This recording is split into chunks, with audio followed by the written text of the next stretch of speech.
أهلا بكم من جديد. النهاردة هنتكلم عن تصريحات لقاء الخميس المثيرة للجدل، اللي قالت فيها إن أنا مسلمة بالوراثة.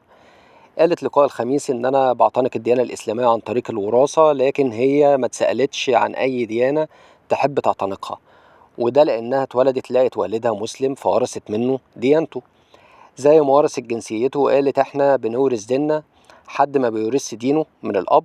فأنا مصرية بالوراثة ومسلمة بالوراثة، واخدت دين ابويا ولم اسال انا حابه ابقى ايه.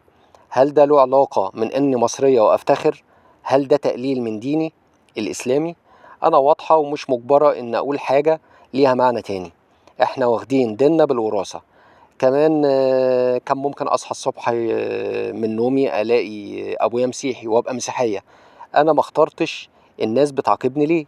لو ليا جار مسيحي انا ما بحبوش اعاقبه ليه؟ هو ماله؟ هو صحي من نومه لقى ابوه مسيحي بالتالي بقى مسيحي، المفروض ينتحر مثلا او اموته؟ مثلا المسلمين والمسيحيين اكيد كلهم بالوراثه، فانا انتيم عمري مسيحي، هل ده معناها ان انا مسلم والمسيحيين وحشين؟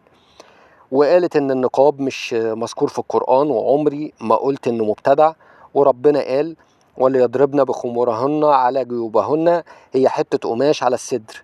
اما عن تصريحاتها ان الحضارة الاشورية اقدم من المصرية، قالت فعلا، لكن ده مش معناه انها الاهم، وانا فخورة بحضارة المصرية وجنسية المصرية.